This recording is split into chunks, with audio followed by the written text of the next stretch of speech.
Hello everyone, আসসালামু আলাইকুম। বরাবরের মতো আজকে চলে আসলাম একটি লং ভিডিও নিয়ে। সো ভিডিওটি শেষ পর্যন্ত দেখবেন। ভিডিওটি ভালো লাগলে অবশ্যই একটি লাইক, কমেন্ট এবং আমার চ্যানেলটিকে সাবস্ক্রাইব করে দিবেন।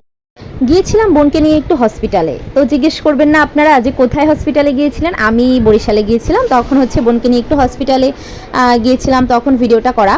তো হসপিটালে গিয়ে ও মা এ কি ভিড়, শুধু মানুষ আর মানুষ, মানে এত মানুষ অসুস্থ হয়ে আসছে হসপিটালে যে সিরিয়ালই পাওয়া যাচ্ছিল না। সিরিয়াল তো আগেই কাটা ছিল, তো আমরা লেট করে চলে এসেছি।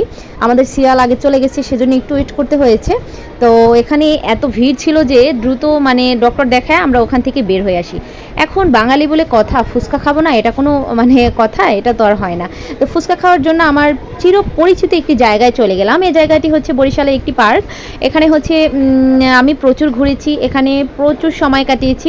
একটা সময়ে মানে অনেক আগে, এখন নয়।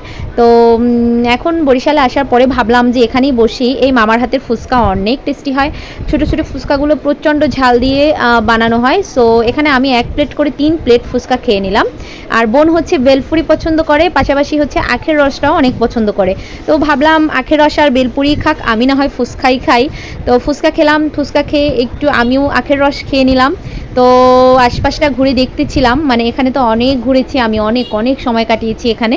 তো আশপাশ ঘুরে দেখতেছিলাম, এখানে কিন্তু প্রচুর মানুষ হয় বিকেলের দিকে। সো ঘোরাফেরা শেষ করে এখান থেকে চলে যাব এখন হচ্ছে বাসায়। তা আমার আজকের ভিডিওটা এ পর্যন্তই। আপনাদের কাছে কেমন লেগেছে অবশ্যই কমেন্ট করে জানাবেন। আল্লাহ হাফেজ।